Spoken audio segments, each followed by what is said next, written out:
10월 12일 토요일 아까의 시간이 돌아왔습니다. 오늘은 열왕기하 23장 1절에서 20절까지를 통해 말씀을 이루게 하리라 라는 제목으로 함께 말씀을 나누겠습니다. 하나님 앞에서 겸비하여 통곡했던 요시야 왕에게 하나님께서는 22장 20절에서 이렇게 말씀하셨습니다. 그러므로 보라, 내가 너로 너의 조상들에게 돌아가서 평안히 묘실로 들어가게 하리니 내가 이곳에 내리는 모든 재앙을 내 눈이 보지 못하리라 하셨느니라 하니 사자들이 왕에게 보고하니라. 율법책을 발견하고 율법에 적힌 말씀을 읽은 요시야 왕은 하나님께 조상들의 죄를 자복하고 엎드렸으나 하나님께서는 유다를 향한 진노를 멈추지 않으실 것을 말씀하셨으며 요시야 왕에 대해서는 평화로운 죽음이 있을 것을 말씀하셨습니다. 만약 여러분이 요시야 왕과 같은 대답을 하나님께로부터 들었다면 어떠하겠습니까? 이미 늦어버린 유다 민족에 대해 절망하며 좌절해 버릴 수도 있지 않을까 생각해 보게 됩니다. 그런데 오늘 본문에서 요시야 왕은 단지 자신의 평화로운 죽음을 기다리는 것으로 만족하지 않습니다.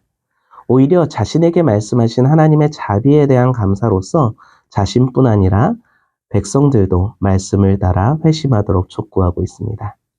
이는 마치 우리가 9월 마지막 주일에 살펴보았던 여호수아의 유언과 같은 설교를 떠올리게 합니다.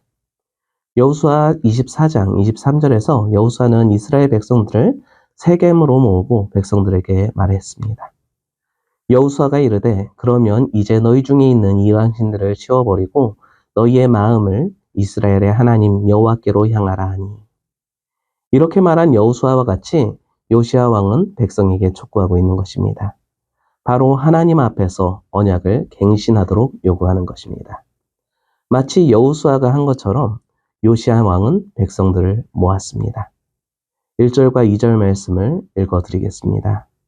왕이 보내 유다와 예루살렘의 모든 장로를 자기에게로 모으고 이에 왕이 여호와의 성전에 올라가매 유다 모든 사람과 예루살렘 주민과 제사장들과 선지자들과 모든 백성이 노소를 막론하고 다 왕과 함께한지라. 왕이 여호와의 성전 안에서 발견한 언약책의 모든 말씀을 읽어 무리의 귀에 들리고. 그런데 이 언약을 갱신하는 장면을 볼 때 비슷한 장면을 또 하나 떠올릴 수가 있습니다. 바로 솔로몬이 성전을 짓고 하나님께 봉헌하는 의식을 할 때입니다.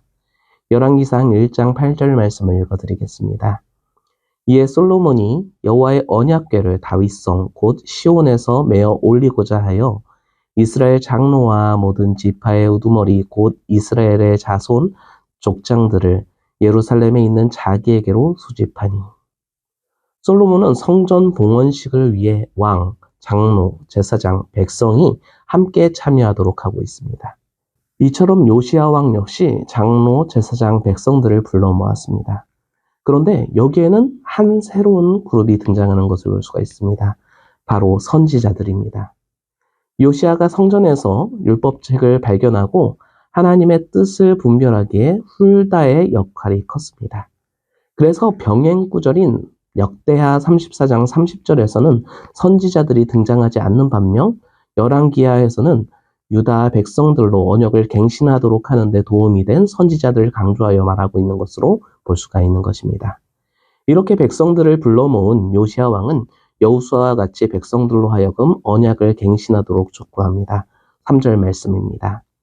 왕이 단 위에 서서 여호와 앞에서 언약을 세우되 마음을 다하고 뜻을 다하여 여호와께 순종하고 그의 계명과 법도와 율례를 지켜 이 책에 기록된 이 언약의 말씀을 이루게 하리라 하매 백성이 다 그 언약을 따르기로 하니라.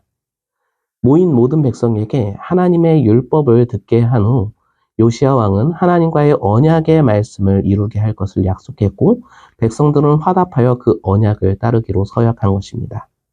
이제 하나님과의 언약 관계에 들어선 요시야 왕은 하나님과의 언약을 바로하기 위한 조치를 시행합니다.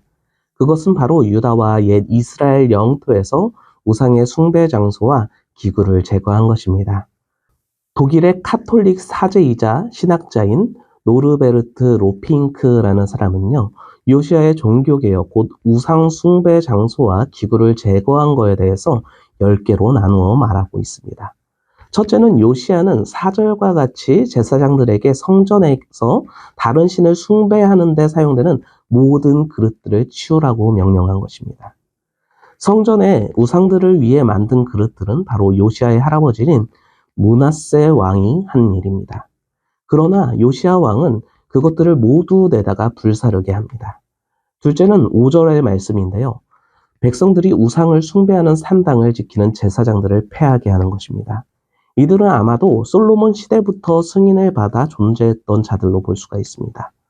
앞서 히스기야 왕이 하나님을 의지하기에 있어서 전무후무한 왕이었다면 요시야는 25절을 볼 수 있듯이 율법에 따라 돌이킨 왕으로서 전무후무한 왕이었습니다. 그래서 히스기야 왕은 산당을 폐하였다면 요시야 왕은 더 나아가 그 제사장까지 폐하였던 것을 볼 수가 있는 것입니다. 셋째는 6절에서 알 수 있듯이 므낫세가 성전에 설치한 아세라상을 불태우는 것입니다. 넷째로는 7절로서 아세라를 위한 휘장을 짜는 남창의 집을 헐었습니다. 이들은 바알과 아세라를 섬기는 일로 매춘에 종사하는 자들이었습니다. 지금까지는 이제 성전 안에서의 일이었다면 다섯째부터는 이제 성전 밖에서의 요시야 왕의 노력을 볼 수가 있습니다. 다섯 번째는요, 8절 상반절에 나오는 것으로 유다의 북쪽과 남쪽 경계인 게바에서 브엘세바까지 산당을 더럽게 했다라는 것입니다. 여기서 더럽게 하였다라는 것은 부정하게 여겼다라는 뜻으로서 이를 부정한 곳으로 지정하였기에 백성들로 들어가지 못하게 한 것입니다. 여섯 번째는 8절 하반절로 성문 안에 있는 산당들을 모두 헐어버린 것입니다. 일곱째는 10절로서 몰렉을 기르기 위한 인신 제사를 드렸던 흰놈의 아들 골짜기의 도벳을 부정한 곳으로 지정한 것입니다. 이제 마지막 세 가지 조치는 성전 근처와 도시 외곽에서 이루어진 일들입니다. 여덟 번째는 11절 말씀으로 성전 입구에서 태양을 위해 드린 장신용 말들과 태양 수레를 제하여 버린 일입니다. 아홉 번째는 12절 말씀으로 천상의 신들을 숭배하기 위해 따로 마련된 다락지 북에 세운 제단들을 헐어버린 일입니다. 마지막 열 번째는 13절로 솔로몬 왕이 자신의 아내들을 위해 지은 산당들을 부정한 곳으로 지정하고 부순 일입니다. 이로써 요시야 왕은 다시 다윗의 때로 예루살렘과 유다 땅을 되돌린 것입니다. 그렇게 유다 땅에 있는 모든 우상을 제하여 버리고 오직 하나님만 섬기도록 만든 것입니다. 이렇게 유다를 정결케 한 요시야는 이제 북이스라엘 땅이며 여로보암의 우상 숭배 주요 장소였던 베델로 향하게 됩니다. 베델에서 우상들을 모두 제거하고 이제는 베델에 있는 제사장 무덤에서 뼈를 꺼내어 불살라 제단을 부정한 곳으로 지정하였습니다. 이는 16절에서 말하고 있는 것처럼 여로보암 왕 때에 열왕기상 13장에 등장하는 이름 없는 선지자의 예언을 성취한 일입니다. 열왕기상 13장 2절 말씀을 읽어드리겠습니다. 하나님의 사람이 제단을 향하여 여호와의 말씀으로 외쳐 이르되 제단아 제단아 여호와께서 이와 같이 말씀하시기를 다윗의 집에 요시야라 이름하는 아들을 낳으리니 그가 내 위에 분향하는 산당 제사장을 내 위에서 제물로 바칠 것이요 또 사람의 뼈를 내 위에서 사르리라 하셨느니라 하고 무려 300년이라는 시간이 지나 이 말씀은 이루어진 것입니다.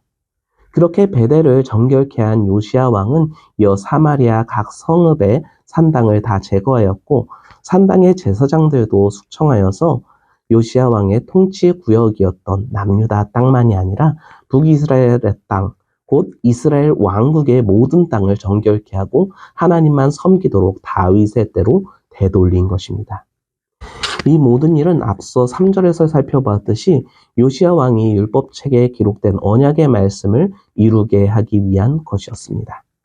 이처럼 하나님의 백성으로 그리고 하나님의 자녀로 부름받은 우리는 하나님의 언약의 말씀을 이루며 살아야 하는데 그렇게 하기 위해 우리가 할 일이 무엇인지 요시야 왕의 개혁을 통해 알 수 있습니다. 이는 우리로 하여금 하나님만 섬기며 바라볼 것을 요구합니다. 뿐만 아니라 하나님이 아닌 어떠한 우상도 허락하지 않았습니다. 그래서 하나님만 의지했던 다윗의 때로 되돌아간 것입니다. 마치 종교개혁자들이 타락한 카톨릭에서 성경으로 돌아가자를 외쳤던 것처럼 우리도 하나님만 의지하였던 때로 계속해서 개혁해 나가야 할 것입니다. 오늘도 우리의 삶을 돌아보며 하나님 외의 것들을 우리 마음에서 의지하는 것들을 제거하고 하나님만 섬기며 의지하여 나가 말씀을 이루는 모든 성도님들 되시기를 간절히 축원합니다. 기도하겠습니다. 우리를 부르셔서 하나님의 백성으로 하나님의 자녀로 삼아 주신 하나님 아버지 감사합니다. 하나님의 백성으로서 하나님의 자녀로서 하나님만 섬기며 의지하며 살아야 할 우리지만 이 땅 가운데 살아가며 우리는 하나님이 아닌 다른 것들을 의지하게 될 때가 있음을 고백합니다. 오늘 말씀에서 요시야 왕이 언약의 말씀을 이루기 위하여 개혁하며 우상 숭배하던 산당과 제사장들을 모두 제하고 말씀대로 이루어 다윗의 때로 온 이스라엘 땅을 되돌린 것처럼 우리도 오직 하나님만 섬기며 하나님을 의지하던 심령으로 우리의 마음을 돌리길 원합니다. 우리가 날마다 새롭게 말씀을 이루며 살아갈 수 있도록 인도하여 주시옵소서. 지금도 우리를 성령으로 인도하시며 하나님만 섬기도록 이끌어 주실 것을 믿고 우리의 유일한 구원자 되신 주 예수 그리스도의 이름으로 기도드립니다. 아멘. 오늘 하루도 더욱 하나님만 의지하며 하나님만 섬기는 모든 성도님들 되시기를 간절히 소망합니다. 다음 아까의 시간에 뵙겠습니다.